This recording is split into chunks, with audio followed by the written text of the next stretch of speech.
Manchester United have produced some of the greatest players the world has ever seen, which helped them be successful across multiple generations. However, it is fair to say that they have signed their fair addition of flops. Today we examine the 10 greatest Manchester United flops. Coming in at number 10 is a man who I met myself before, and that is Falco. The story of me and Falco was very simple. I stayed up till 1 o'clock in the morning the night that Falco was signed on deadline day, and the next morning I was actually on a plane with the man going from London to Miami. We got a picture and I was incredibly excited to see what Falco would do for United. Unfortunately, the excitement ended in Miami airport. Falco was signed on his initial $6 million loan deal from Monaco. The thought of Falco, Wayne Rooney and Van Persie being in the same team was enough for any Manchester United fan to get overexcited and dream about what we could achieve. It didn't go too well for Falco, unfortunately. He only scored 4 goals at his tenure in Manchester United, which was riddled with injuries and poor form. It is said that it was almost impossible to get Van Persie and Falco into the same team, and that proved to be true, unfortunately, at the end. Coming in at number 9 is Sir Philip Jones. Signed to Manchester United in 2011 for 16 million from Blackburn. Phil Jones was hailed as a prodigy coming into this Manchester United team. Sir Alex Ferguson went as far as to say that Phil Jones will go down as one of the greatest players in Manchester United history. I think most United fans associate Phil Jones with the injury table right now. He started okay, showing solid defensive work, and he was revered for his hardcore and warrior-like spirit in Manchester United matches. Unfortunately for Phil Jones, he only managed to rack up 229 appearances across 12 years, which is incredibly heartbreaking for a player who was deemed to be so good for Manchester United. He struck up partnerships with Chris Smallings, who both were called the Chuckle Brothers, and nothing seemed to stick for Jones as he came to the end of his Manchester United career. In his last couple of seasons, he barely made any appearances. Although he was applauded in the Manchester United game last year when he was asked to step in, he cried leaving the pitch, which was a sad indictment, I suppose, of what could have been for Phil Jones once again. It's really disappointing when Manchester United sign a player of such high calibre, but he ends up not playing a whole lot for them. This was certainly a mistake by Fergie in the long term. Coming in at number 8 was Eric Jemba. He was signed 4.5 million from Nantes in 2003, and originally he was touted to be Roy Keane's replacement.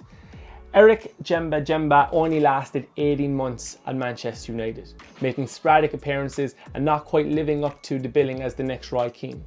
He couldn't cope with the pace of the game and was shifted on after 18 months. Number 7 was the man who got the number 7 shirt. He came with all the hype, but he left with not much to offer.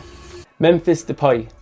2015, he was signed from PSV for 25 million. Now it is said that Louis van Gaal only signed him because he was pressured into it by the United board, that PSG were actually looking at Memphis Depay. He was given the iconic number 7 shirt, but once again, he never quite clicked in a Manchester United jersey.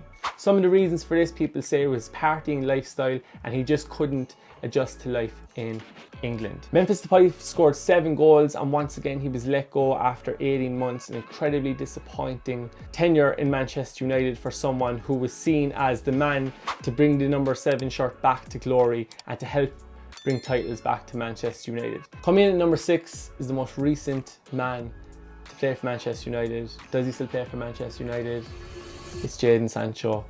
Jadon Sancho was signed for 73 million from Borussia Dortmund. It took a year to get the deal done. He should have came the previous season, but it took a year for him to get the deal done. Where do we go with Sancho? I mean, at this point, Sancho has scored 12 goals for Manchester United in 2 years. He hasn't quite stuck the number 7 jersey on him. He opted to go for the number 25 instead. He was bought initially to play on the right wing, but after a while, Ten Hag decided that he was not good enough to play on the right wing, so he started playing on the left wing. And then Ten Hag decided he wasn't good enough to play on the left wing, so he then started playing as a number 10. Sancho has been in the United team the past year or so, along with trips to Holland for mental health reasons. Sancho has never stuck with Manchester United, and that has all culminated in a massive row he had with Erik ten Hag only a few weeks ago, to which he's been now banished to the under-18s. He can't even eat in the first team canteen, he cannot access first team facilities, and for the price of 73 million, it's an incredible flop for Manchester United. It's an incredible embarrassment to the club to pay that for someone who was seen as a rising star in European football. But Manchester United, across a couple of managers, just could not get the best out of Sancho. Unfortunately, it looks like it's the end for Sancho at Manchester United. He is slated to be leaving in January for Saudi Arabian clubs, or potentially a move back to Dortmund. I wish nothing but the best for Sancho once again. It just didn't work out for Manchester United. Possibly an attitude problem, maybe lazy form, who knows. Number 5 on the list is Harry Maguire. He was signed in 2019 from Leicester for around about 80 million. Where do we begin with Harry Maguire? He's had a roller coaster of a ride as a Manchester United player. He was brought in to be the rock in defence, and after his first game, most United fans thought 80 million was a bargain. Unfortunately, he'd be found out quite quickly. Ole Gunnar Solskjaer made Harry Maguire the Manchester United captain after 6 months, which rubbed a lot of players up the wrong way. Maguire's performances didn't quite cover the money that was paid for him. He was consistently caught for pace, his positional awareness was all over the place, and this shouldn't come too much as a surprise. Before going to Manchester United, Harry Maguire was relegated 4 times, including twice in one season, with Hull and Wigan in 2015. Harry Maguire was later stripped of the captaincy for Bruno Fernandes, and it seemed like Harry Maguire's Manchester United career was going to end last summer before he refused to leave based on wage demands. Harry Maguire has now, in the past couple of weeks, rejuvenated his Manchester United career. Harry Maguire is starting instead of Sebastian Veron. This goes to show how much, if you stick at it and you don't complain, that your chances will come. Harry Maguire is now almost undroppable in Erik ten Hag's team. What the future lies for Maguire, we don't know. Coming in at number 4 is the person on this list who I am most disappointed with, and that is Angel Di Maria. Di Maria was signed after the 2014 Champions League final, which he was awarded Man of the Match. He was signed for just under 50 million, and this was seen as one of the greatest coups in Manchester United history. He was given the iconic number 7 shirt, which he later revealed he never wanted. Di Maria's career at Manchester United got off to a flying start, scoring that iconic chipped goal against Leicester. Unfortunately for Di Maria, it wouldn't get any better after. There was talks of Di Maria not quite settling into Manchester because of the weather. There was talks of his wife being unhappy, and of course the unfortunate incident of his house being burgled. That seemed like the last straw for Di Maria at Manchester United. He failed to re-establish himself in the team once again, which was such a shame because Di Maria came into Manchester United as arguably one of the best wingers in European football.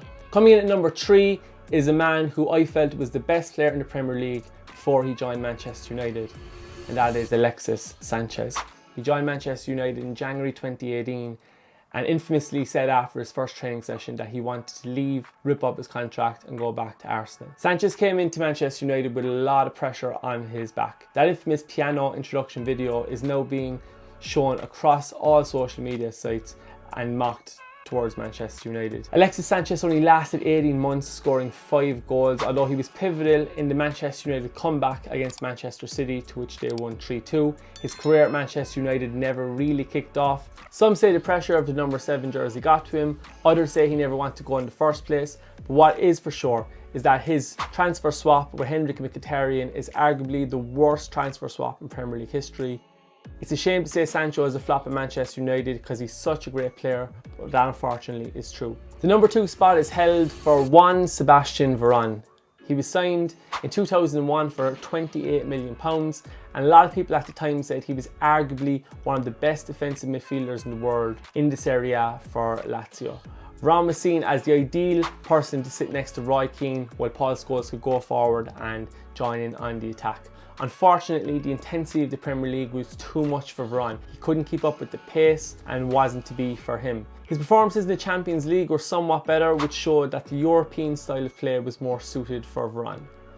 Sir Alex Ferguson once said that Argentinian players were the toughest to manage because they were so patriotic. They loved their country so much that they always wanted to go back during international breaks, and this seemed to be the same for one Sebastian Veron. He only lasted 2 seasons at Manchester United after coming in with such high hopes that he would revitalise the midfield. It didn't work out for him. Number 1, the greatest flop in the history of Manchester United. It can only be saved for one person, the man who loves himself, the man who makes documentaries about his move, the man who loves to criticise Manchester United every chance he gets. We're getting into it. It's Paul Pogba. Paul Pogba was a cult hero before he initially left Manchester United, being part of the infamous 2011 FA Youth squad, including the likes of Jesse Lingard and Ravel Morrison. Pogba was not happy with his lack of chances he got under Sir Alex Ferguson, so he left for Juventus, and it is there where he really excelled. Pogba became one of the best attacking midfielders in the world while at Juventus, including breaking into the French squad. Manchester United knew that they needed to get Paul Pogba back. Paul Pogba said in his heart he wanted to prove himself in the Premier League and prove himself at Manchester United. Pogback happened. 2016, Paul Pogba was brought back into Manchester United for a then record fee of £89 million. After watching his first game against Newcastle, I thought, why did we leave this guy go in the first place? He has it all. Speed, strength, vision, accuracy and leadership. Paul Pogba was the perfect midfielder for Manchester United. It is to be said that Paul Pogba had 3 good seasons at United, but unfortunately the second half of his Manchester United career didn't work out too well.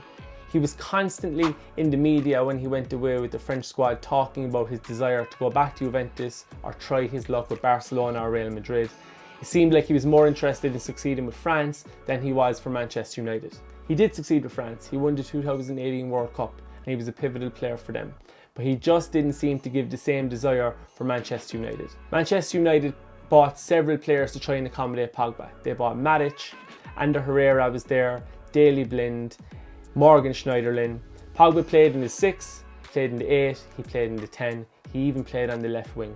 Manchester United could not accommodate Pogba into their midfield. Pogba failed to live with the speed of the Premier League. A player who needs time on the ball to show what he's got, he didn't get that time in the Premier League, and unfortunately this is what cost him his career at Manchester United. But it is fair to say that Paul Pogba is undoubtedly the biggest flop in the history of Manchester United. Do you agree with this top 10? If you do, leave your thoughts below in the comments and let me know what you think.